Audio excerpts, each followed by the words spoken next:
नमस्कार दोस्तों रिसेंटली बड़ी खबर निकल के आई कि अफगानिस्तान ने भारत के साथ अपने सभी प्रकार के राजनयिक संबंधों को तोड़ दिया है और अपनी एम्बेसी को भारत में परमानेंटली बंद कर दिया है।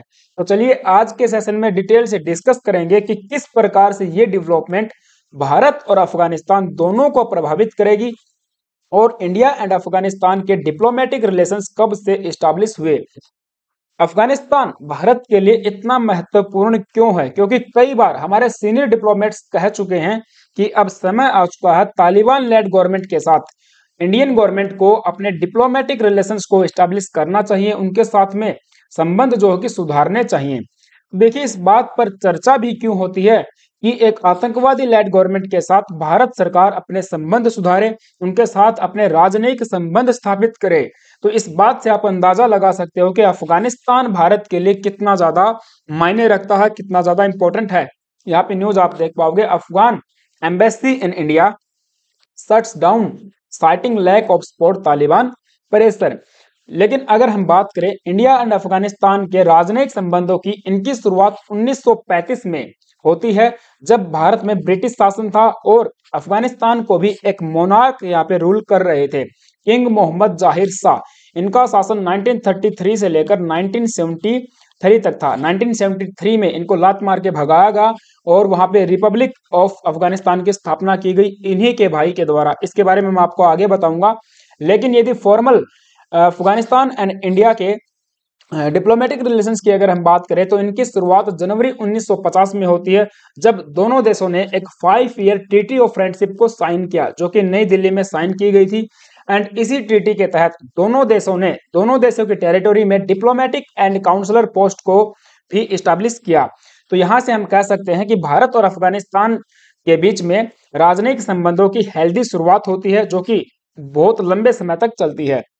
नौ इसके बाद 1973 में मैंने बताया किंग जाहिर शाह का शासन खत्म होता है और इन्हीं के भाई थे मोहम्मद दाऊद खान, जो कि 1973 में तख्ता पलट करके किंग को गद्दी से अपदस्थ करके खुद वहां के प्रेसिडेंट बन जाते हैं। अर्थात उन्होंने मोनार्क को खत्म किया और मोनार्की की जगह पे रिपब्लिक ऑफ अफगानिस्तान की स्थापना की, जिसको भारत सरकार ने भी बैक किया, भारत सरकार ने फुल सपोर्ट किया। क्योंकि भारत सरकार हमेशा से ही लोकतांत्रिक और गणतांत्रिक राज्य की स्थापना के पक्षधर रही है, इसीलिए भले ही ये एक मिलिट्री जनरल थे लेकिन इनको रिपब्लिक अफगानिस्तान के लिए जो कि भारत सरकार ने सपोर्ट किया। इसके बाद 1975 में ये भारत के विजिट पर भी आते हैं। आप देख पाओगे इंदिरा गांधी के साथ इनकी मुलाकात हुई और इस तरीके से फिर दोनों देशों के बीच में डिप्लोमेटिक विजिट्स का आना जाना लगा रहा। नाउ इसके बाद 1973 से लेकर 1978 तक मोहम्मद दाऊद ने शासन किया, प्रेसिडेंट जो कि अफगानिस्तान के बने रहे।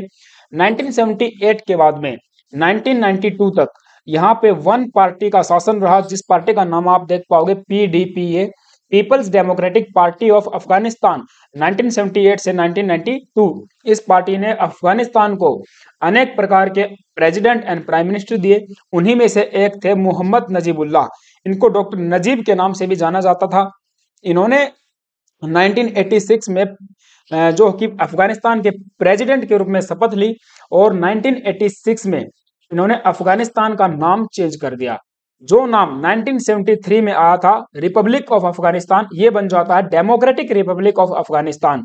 सो दैट यानी कि यहाँ पे अब डेमोक्रेटिक लग गया, लोकतांत्रिक बन गया। तो भारत ने इस चीज को भी रिकॉग्नाइज किया, इसको भी यहाँ पे सपोर्ट किया।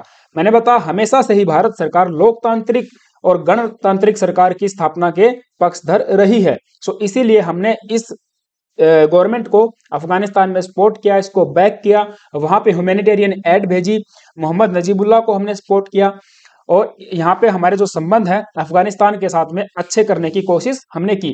लेकिन समस्या इस टाइम पे ये उत्पन्न हुई कि 1986 में सोवियत यूनियन ने अफगानिस्तान को इन्वेड करना स्टार्ट किया और कम्युनिस्ट लोगों ने ये पार्टी बनाई थी, तो कम्युनिस्ट लोगों ने इन्वेड करना स्टार्ट किया और अफगानिस्तान के अंदर सिविल वार छिड़ जाता है, जो कि 1989 तक चला।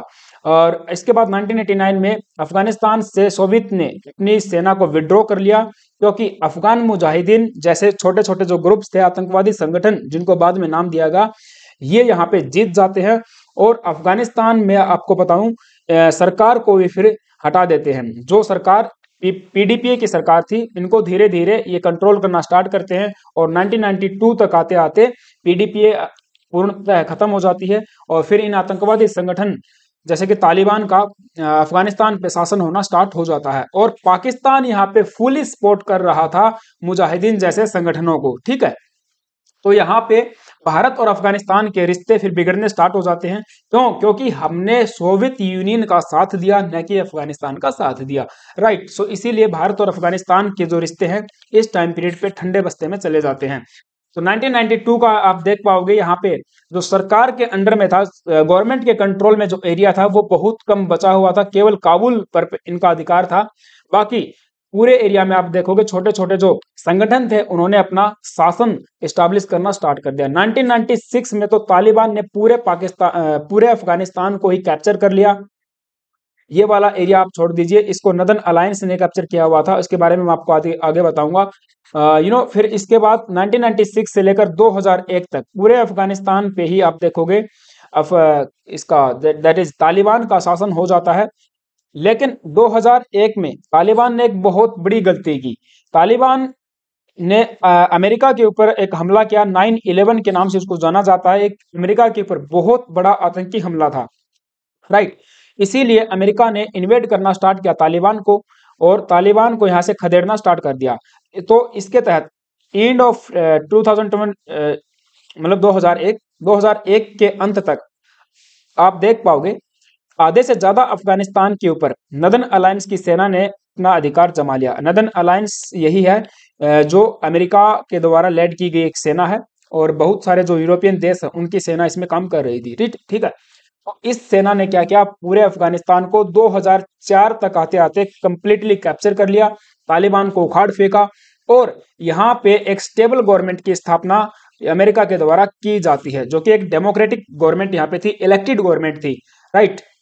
नाउ इसके बाद कजरई जो कि यहाँ पे प्रेसिडेंट बनते हैं अफगानिस्तान के, उसके बाद आपको पता अशरफ गनी आते हैं। सो अभी फिलहाल के लिए वो भाग गए हैं। तो इस टाइम पीरियड को भी भारत सरकार ने कभी भी रिकॉग्नाइज नहीं किया, इनको सपोर्ट नहीं किया 2004 तक। लेकिन 2004 से लेकर 2021 तक भारत सरकार ने फिर से अफगानिस्तान के साथ में अपने संबंध स्थापित किए और डिप्लोमेटिक जो हमारे रिलेशन थे वो बढ़िया होते चले गए, राइट। और बिलियंस ऑफ डॉलर भारत ने इस टाइम पीरियड पे अफगानिस्तान में इन्वेस्ट किए। अशरफ गनी के टाइम पे भी तो बहुत ज्यादा इन्वेस्टमेंट देखने को मिला, राइट। लेकिन अब समस्या ये हुई कि अमेरिका को भी बिलियंस ऑफ डॉलर अफगानिस्तान में स्पेंड करने पड़ रहे थे, फंडिंग की यहाँ पे कमी थी कहीं ना कहीं। और अमेरिका में भी इंटरनल आवाज उठने लगी थी कि बिना बात अमेरिका अपनी सेना को यहाँ पे मरवाए जा रहा है, पैसा यहाँ पे बर्बाद हो रहा है, इसीलिए एक विड्रॉ की जरूरत है और अमेरिका जो है कि अपनी सेना को यहाँ से विड्रॉ कर ले। सो जो बाइडेन की सरकार आई, जो बाइडेन ने यहाँ पे अनाउंस किया कि हाँ अप्रैल 2021 आते आते हम लोग यहाँ पे कंप्लीटली विड्रॉ कर लेंगे, जो कि 16 अगस्त तक कंप्लीट हो चुका था। इस मैप के माध्यम से आप समझ सकते हो कि किस प्रकार से सेना के विड्रॉ होते ही तालिबान ने अफगानिस्तान को कंट्रोल करना स्टार्ट कर दिया। और अभी एज ऑफ नाउ स्थिति ये बनी हुई है कि पूरे अफगानिस्तान पे तालिबान का राज है, तालिबान ने वहां पे अपनी गवर्नमेंट एस्टैब्लिश कर ली है। लेकिन भारत ने इस गवर्नमेंट को भी कभी माना नहीं। जैसे पहले मैंने बताया 2001 में जब इनकी सरकार 1996 में जब इनकी सरकार आई तो 1996 में इन्होंने अफगानिस्तान का फिर से नाम चेंज किया था। यहाँ पे आप देख पाओगे इन्होंने अफगानिस्तान का नाम यहाँ पे रखा था इस्लामिक एमिरेट्स ऑफ अफगानिस्तान। सो यही नाम अब दोबारा से इन्होंने रख दिया है, लेकिन भारत सरकार ने मैंने बताया इसको रिकॉग्नाइज नहीं किया, इनको सपोर्ट बिल्कुल भी नहीं किया, राइट। और यही हाल अब भी है। भारत सरकार ने को जब लगा कि अफगानिस्तान के ऊपर कंट्रोल करने वाला है तालिबान, तो आप देख पाओगे इंडिया ने अपने जो डिप्लोमेट्स हैं उनको पहले ही यहाँ से इवैक्यूएट कर लिया था। जितने भी हमारे सीनियर और जो कर्मचारी वहां पे काम कर रहे थे और जो इंडियन डायस्पोरा है उनको भी भारत ने अफगानिस्तान से विड्रॉ कर लिया। एक ऑपरेशन वहां पे चलाया गया था जिसके तहत सभी भारतीयों को हमने वहां से वापस जो कि निकाल लिया। तो इस तरीके से भारत ने तालिबान के साथ में अपने सभी प्रकार के संबंध यहाँ पे तोड़ लिए। चूंकि हमारे संबंध वहां की प्रीवियस गवर्नमेंट के साथ में थे, अशरफ गनी की गवर्नमेंट के साथ में थे, तो इसीलिए अब सरकार नहीं रही तो संबंधों की भी कोई बात नहीं, भारत नहीं करेगा, ठीक है। ये मामला यहाँ पे चला। इसके बाद आप देख पाओगे जो तालिबान है वो लगातार एम्बेसी जो दिल्ली में है अफगानिस्तान की उसको यहाँ से कांटेक्ट बनाए रखना चाहता था कि कहीं ना कहीं इस एम्बेसी का जो अधिकार है वो तालिबान के हाथों में आ जाए। तालिबान यहाँ पे लगातार ट्राई कर रहा था कि इंडियन गवर्नमेंट के साथ में बातचीत हो, उनके साथ में संबंध हमारे स्थापित हो, लेकिन ऐसा नहीं हो पाया। इस एम्बेसी ने कोई भी ऑर्डर स्वीकार नहीं किया तालिबान से। यहाँ पे आप न्यूज देख पाओगे।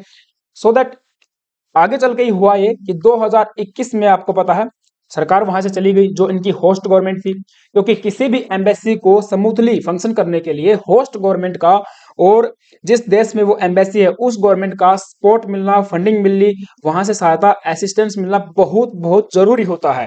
लेकिन अब हुआ ये कि अफगानिस्तान एम्बेसी को किसी भी प्रकार की सहायता नहीं मिल रही थी, न तो उनकी होस्ट गवर्नमेंट से और न ही इंडियन गवर्नमेंट से, क्योंकि होस्ट गवर्नमेंट के चले जाने के बाद हाँ भारत सरकार ने भी हाथ खड़े कर लिए कि अब देखिए हम आपकी कोई सहायता नहीं कर पाएंगे, क्योंकि जो सरकार वहां पे नहीं बैठी है जिसके साथ हमें संबंध स्थापित करने थे, केवल वीजा देना, हमारे जो लोग हैं उनको वहां भेजना, वहां से लेके आना, केवल यही काम एम्बेसी का नहीं होता है। दो देशों के बीच में संबंधों को स्मूथली बनाए रखना भी एम्बेसी का महत्वपूर्ण काम होता है। किसी भी देश के बीच में, दो देशों के बीच में संबंधों को बिगाड़ना और बनाए रखना आप एम्बेसी के बिल्कुल हाथ में होता है, आप इस चीज को मान लीजिए, ठीक है। तो फिर 2021 से लेकर 2023 तक हम क्या देखते हैं कि एम्बेसी भारत में अफगानिस्तान की काम कर रही थी। कुछ डिप्लोमेट्स यहाँ पे काम कर रहे थे, वे लगातार ट्राई कर रहे थे कि इंडियन गवर्नमेंट, अब जो गवर्नमेंट इन एग्जाइल है अशरफ गनी की, उसके साथ में कहीं ना कहीं बातचीत करे, लेकिन ऐसा नहीं हो पाया। न तो हमने तालिबान को अब रिकॉग्नाइज किया और न ही जो सरकार भाग गई है उसको। तो एक तरीके से भारत और अफगानिस्तान के संबंध आप देख पाओगे बिल्कुल डाउनग्रेड हो गए हैं, सतर बिल्कुल नीचे चला गया है। दोनों देशों के डिप्लोमेट्स अब यहां से चले गए हैं, हमने वापस बुला लिया और इनके अब अपने आप चले गए हैं क्योंकि इनको सपोर्ट नहीं मिला। इनका यही कहना है कि lack of diplomatic support, challenges from the Indian government. Embassy also said that it faced constant pressure from Taliban. Taliban से भी इनको प्रेशर जो कि आ रहा था कि आप इस एम्बेसी का कंट्रोल हमको दे दीजिए, आप जो कि हमारी बातचीत करवाइए, हमारे जो दोबारा अपॉइंट किए गए डिप्लोमेट है वो इसके अंदर आने चाहिए। तो इस तरीके से काफी कंट्रोवर्सी हुई और इन्होंने फिर अनाउंस किया कि हम लोग 1 अक्टूबर से सभी फंक्शन यहाँ पे स्टॉप कर देंगे। एंड अभी नवंबर आते आते 23 नवंबर तक ये कंप्लीटली जो कि बंद हो चुकी है एम्बेसी, ठीक है। तो ये पूरा प्रकरण अभी जो चला वो था। लेकिन अब हम बात करेंगे कि क्यों अफगानिस्तान भारत के लिए इतना ज्यादा इंपॉर्टेंट है। अगर एम्बेसी बंद हो जाती है तो दोनों देशों के रिश्तों पे कैसे प्रभावित होंगे उस बारे में बात कर लेते हैं। बट आगे बढ़ने से पहले आप सभी से छोटी सी रिक्वेस्ट है यार, अगर आप चैनल पे नए आए हो तो एक सब्सक्राइब कर लेना, बेल आइकन को प्रेस कर देना। सो इंडिया अफगान रिलेशन के बारे में तो हमने काफी बातचीत कर ली है, जैसे कि हिस्टोरिकल एंड कल्चरल लिंक्स हमारे हमेशा से ही रहे हैं, एंशिएंट टाइम से ही अफगानिस्तान हमारा हिस्सा रहा है। लेकिन अफगानिस्तान के अंदर civil strife and civil wars की वजह से ये one of the poorest country बना रहा विश्व का। सो इसीलिए इंडिया ने यहाँ पे रिकंस्ट्रक्शन एंड रिहेबिलिटेशन का काम संभाला। एक सिग्निफिकेंट रोल इंडिया ने यहाँ पे निभाया, क्योंकि इंडिया हमेशा से विश्वास करता है कि democracy and development are the key instrument to ensure that Afghanistan become a source of regional stability. भाई इस रीजन में अगर अफगानिस्तान स्टेबल है तो आप समझिए पूरा रीजन ही स्टेबल है, वरना तो बहुत सारे आतंकवादियों का गढ़ रहा है अफगानिस्तान, और वो अगर इनस्टेबल रहेगा तो कहीं ना कहीं आंच भारत पर भी आएगी, राइट। इसीलिए हमने अफगानिस्तान के साथ 2011 में जब कजरई की सरकार थी स्ट्रेटेजिक पार्टनरशिप एग्रीमेंट को साइन किया। अब देखिए भारत के साथ अफगानिस्तान एक स्ट्रेटेजिक पार्टनर है। अगर हम लोग कोई फैसले लेंगे तो दोनों देश मिलजुल के लेंगे, उन यानी कि बातचीत करके लेंगे, डिप्लोमेसी एंड डायलॉग के साथ आगे चीजें फॉरवर्ड होंगी। तो ये जो स्ट्रेटेजिक पार्टनरशिप एग्रीमेंट है ये बहुत बहुत ज्यादा मायने रखता है किसी भी देश के साथ में। अगर हम लोग इन्वेस्टमेंट की बात करें तो तकरीबन $2 बिलियन के आसपास हम लोग अभी तक असिस्ट कर चुके हैं, और भारत 5वां विश्व का bilateral donor, largest bilateral donor है in Afghanistan after the US, UK, Japan and Germany.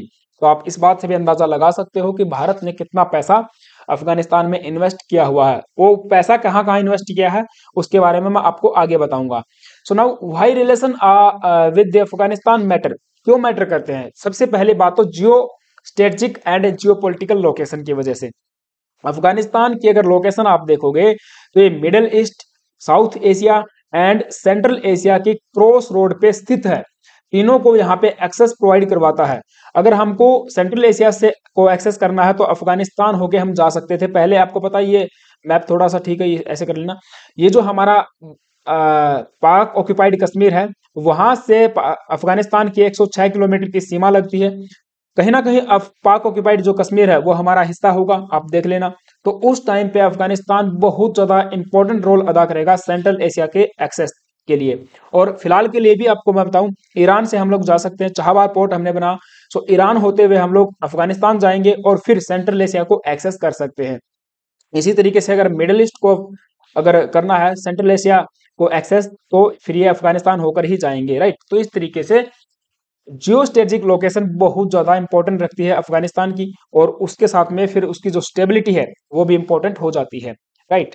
इसके साथ साथ सिक्योरिटी, तो अब मैंने बताया कि बहुत सारे आतंकवादी संगठन पाकिस्तानी बेस्ड अफगानिस्तान में जाते हैं, वहां पे ट्रेनिंग लेते हैं, तालिबान से ट्रेनिंग लेते हैं, फिर पाकिस्तान में आते हैं और इंडिया में फिर इन्फिल्ट्रेशन करते हैं।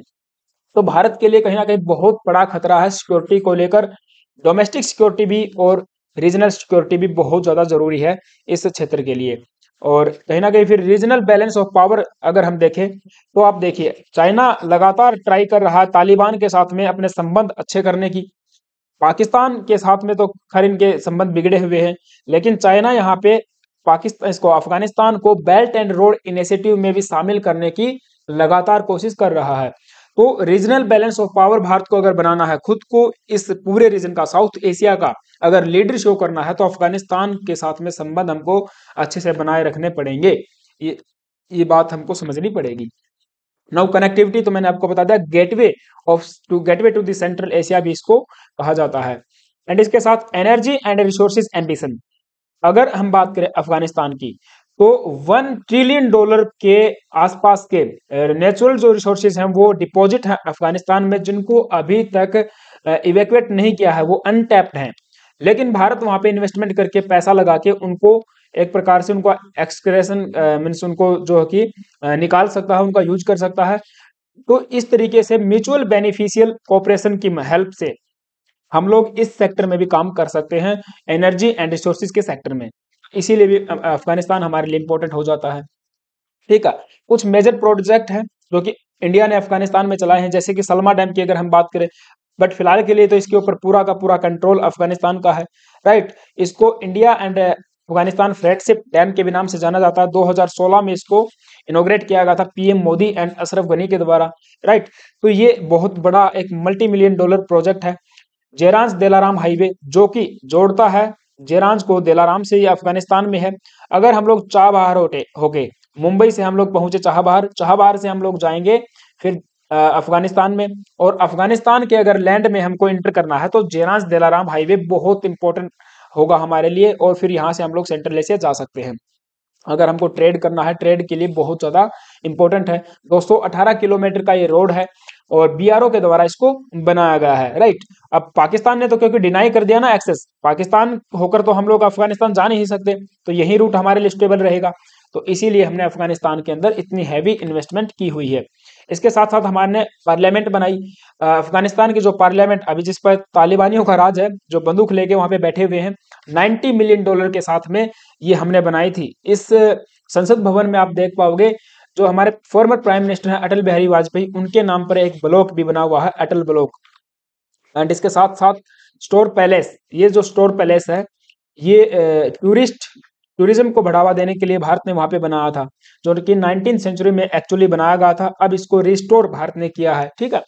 और भी काफी सारे इन्वेस्टमेंट प्रोजेक्ट भारत ने वहां पे चला रखे हैं, पावर इंफ्रा के अंदर, हेल्थ इंफ्रा में, जहाँ पे बच्चों के लिए हॉस्पिटल बनाए हैं। Indira Gandhi institute for child health in 1985 ये मिशन वहां पे चला, राइट। फ्री में हम लोग कंसल्टेशन कैंप वहां पे लगाते हैं, मेडिसिन वहां पे बांटते हैं।